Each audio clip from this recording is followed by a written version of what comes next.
sudah melakukan audiensi ya dengan Kapolsek Kebayoran Baru. Ya, nah pada saat pertemuan kita dari kantor hukum Tommy Tri Yunanto menegaskan bahwa perkara yang kami sedang tangani perkara dugaan penganiayaan 466 pasal 466 KUHP baru ya. Tapi ini kami masukin dari ayat 2. Jadi kategorinya berat. Kenapa saya bilang kami bilang berat? Karena melihat kondisi fisik dari korban ya, klien kita, Dokter AS, ini hidungnya patah, lantas juga di muka, di tangan, dan di kaki itu luka, lantas ada lebam, ada cakaran, ada gigitan, dan itu nanti kita perlihatkan ya kondisi fisik dari korban. Ini udah luar biasa banget. Tadi kita menekankan dengan Kapolsek untuk harusnya ini langsung dilakukan penangkapan dan penahanan. Ya nggak boleh lagi dibiarkan ya. Ada atensi siapa ini ya. Kita tahu memang terduga pelaku ini dokter AL ya, seorang dokter juga ya. Kita sayangkan banget ini. Seorang dokter kandungan, dokter obgyn ya, yang harusnya sayang dengan anak dan perempuan melakukan dugaan penganiayaan berat ya. Jadi kita minta atensinya supaya ini jangan berlarut-larut ya. Jangan sampai nanti bias ya, kita menganggap ini ada atensi karena kebetulan kakak kandung dari terduga pelaku ini adalah perwira menengah ya.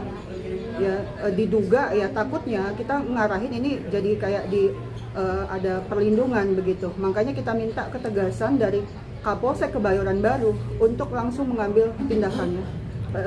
Langsung menetapkan tersangka begitu. Bu, ini siapa sih Bu? Korbannya ini siapa? Baik. Seorang apa? Terus siapa yang terlapornya ini? Baik. Kalau korban ini seorang dokter muda ya, seorang dokter muda di rumah sakit umum ya, dokter umum.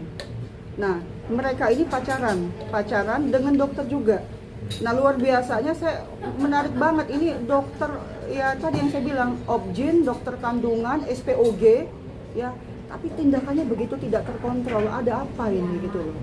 Ya, jadi jangan sampai dokter harusnya membutuhkan dokter juga gitu loh untuk penanganan dugaan ya ada sesuatu hal. Karena apa? Karena ternyata sebelum kasus klien kami ini ya ada seorang dokter juga yang membuat laporan di Bekasi Kota yang sampai saat ini gantung tidak ada kelanjutan, tapi perkaranya tidak dicabut.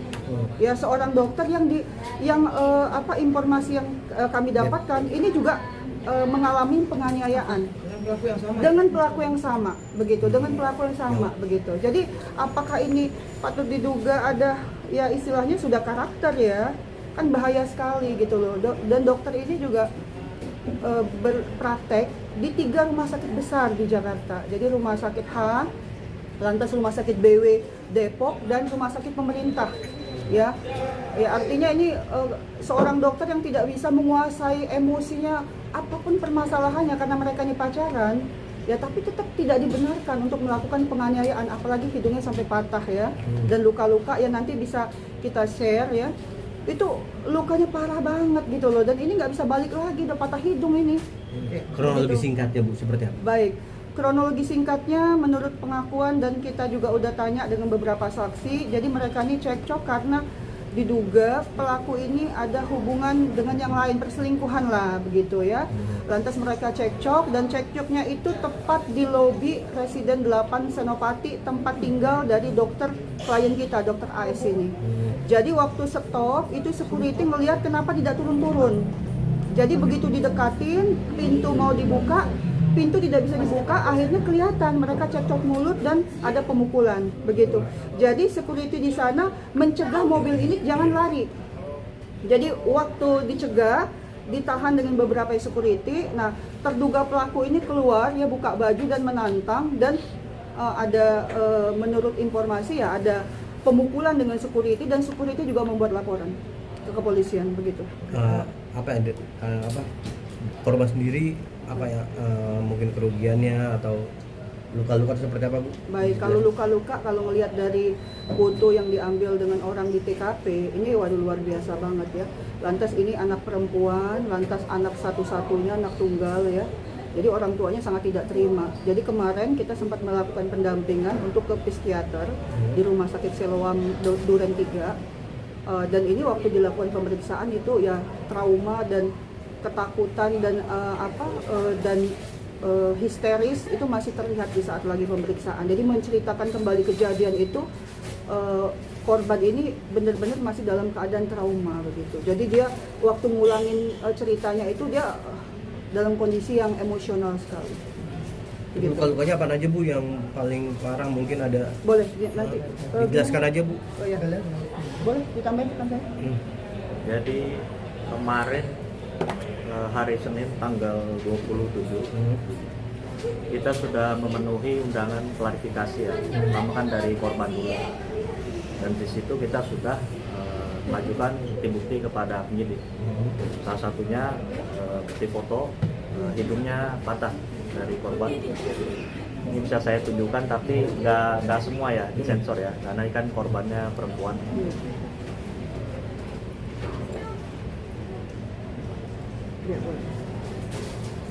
Ya, sudah penuh luka-luka dari bagian hidung, ada memar juga di bagian tangan sama kaki. Itu lukanya disebabkan dengan luka tumpul, ada juga cakaran dan digigit oleh terduga pelaku yang kita tahu latar belakangnya dari profesi dokter juga. Ya. Oke, Bu Feni, kejadian ini yang pertama atau sebelum pernah terjadi sama si dengan klien? Baik. Kalau informasi yang kita ketahui dan mungkin nanti kemungkinan ini korban sebelum dari klien kita itu akan menjadi saksi, ya. Jadi akan menjadi saksi karena kebetulan juga laporannya juga belum dicabut, ya, belum SP3 di Polres Bekasi Kota. Nah, ini menarik banget gitu loh. Jadi kita akan bongkar gitu loh. Ada oknum dokter ya, objin, SPOG. Ini kok begitu korbannya bukan satu orang gitu loh. Kemarin saya sempat tanya nih sama klien kita. Saya bilang, "Dek, kenapa kamu masih mau kalau udah tahu dengar dia ada melakukan pemukulan dan korbannya sudah ada dan sesama dokter juga." Saya pikir dia mau berubah. Saya pikir itu hilaf begitu. Ternyata kejadian lagi. Begitu. Sudah dilaporkan, Bu Feni, korban sendiri sudah melapor? Sudah, melapor di Bekasi Kota. Melapor di Bekasi Kota, tapi mendengar informasi katanya dia takut karirnya terancam. Jadi dia memutuskan tidak lanjut, tapi belum dicabut. Jadi jejak, ya sudah 2 tahun. Jadi jejak perkara penganiayaan ini sudah ada sebelum klien kita gitu loh. Jadi ya keluarga jangan dilindungin, ya. Jadi artinya anggota keluarga terduga pelaku ini mungkin perlu pertolongan gitu loh. Kok bisa dia karakternya kok bisa seperti itu begitu loh. Kalau korban dari klien ibu sendiri sudah melapor? Sudah melapor di Kebayoran Baru. Kapan itu Bu? Waktu pas kejadian ya? Kejadian ya? Habis kejadian tanggal 25. Bulan? 25 Juni 2026. Oke. Sudah melapor ya. Sekarang tadi pagi saya tanya dengan Kapolseknya, sudah dilakukan pemeriksaan dengan terduga pelaku. Tapi kata Kapolseknya saya belum ngecek nih apakah dia datang atau tidak. Karena tadi saya ketemu di depan Barreskrim. Sudah mencoba melaporkan ke instansi. Benar. Mereka bekerja gitu Bu, mungkin dari kedokteran atau Dari gimana? ID ya. ID ya. Nanti kita akan paralel ke situ. Tadi kita sudah minta atensi dengan PPA, Direktur PPA ya. Ibu Rita, direspon dengan beliau menyatakan bahwa akan diatensi dan akan dipantau begitu. Kita terima kasih lah dengan Bu Rita karena Bu Rita memang pegang Direktur PPA. Bu, setelah kejadian ada permintaan maaf dari terduga pelaku atau gimana? Enggak, langsung ke kalau cerita dari ibu dari korban katanya ada yang datang tapi tidak bertemu begitu. Ada Siapa, yang Bu? datang. Kalau menurut security katanya itu kalau dilihat dan dicek di CCTV katanya ibu dari pelaku. Begitu. Tapi tidak ketemu. Tidak ketemu. Begitu ada yang mau datang dilihat dari CCTV itu ibu. Jadi begini, kalau ada narasi bahwa klien kita mengejar-ngejar pelaku ini itu tidak benar. Kenapa? Karena ibu dan orang tua dari dokter AS klien kita itu sering makan bersama berempat.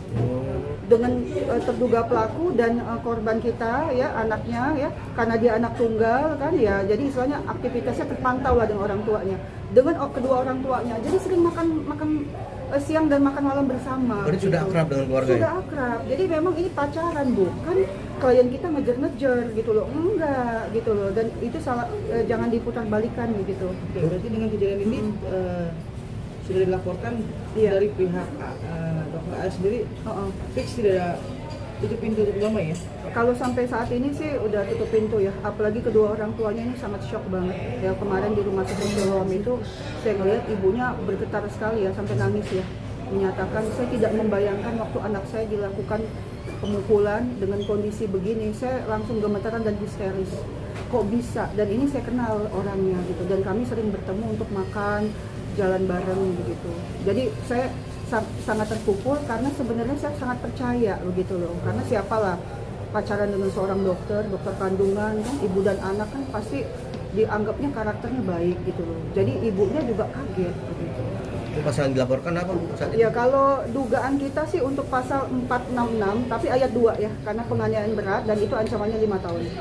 Karena ada cacat ya, hidungnya patah gitu ya. Jadi bukan goresan saja, hidung patah, nanti bisa dilihat dengan barang buktinya itu luka-lukanya banyak sekali gitu. Nanti tapi kita juga mau minta pengembangan dengan penyidik ini pasal pengerusakan ya, karena ada HP yang ditahan memang dikembalikan, tapi dikembalikan dengan cara dilempar dan itu rusak.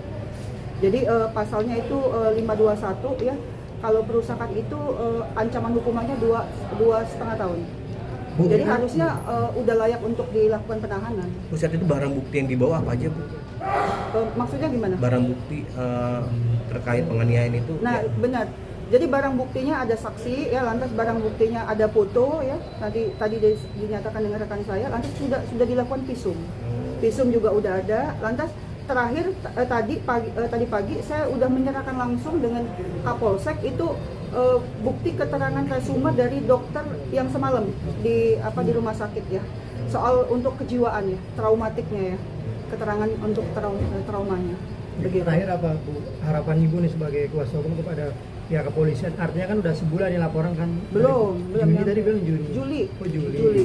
Apa mungkin harapannya kepada pihak kepolisian? Ya harapan kita ya kepolisian tegas ya, karena ini bukan penganiayaan biasa, tapi udah penganiayaan berat ya, sudah membuat cacat ya klien kita. Lantas ini perbuatannya ini tolong dicek di Bekasi kota, apakah benar ada laporan yang mantan pacar sebelumnya 2 tahun yang lalu. Kalau memang ini benar ya artinya korbannya ini bukan di klien kita saja ya, perlu ada pendalaman di situ.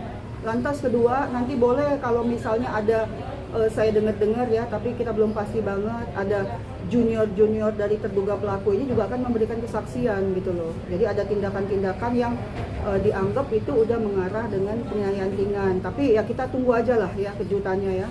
Siapa-siapa aja orang yang akan bersaksi begitu. Jadi kita minta ini tegas dan kalau bisa ya secepat-cepatnya ini perkara harus dapat atensi dan dilakukan penahanan ya. Kita nggak peduli lah ya mau kakaknya kepolisian ya, perwira, jenderal gitu ya, karena republik ini semua orang sama di mata hukum begitu.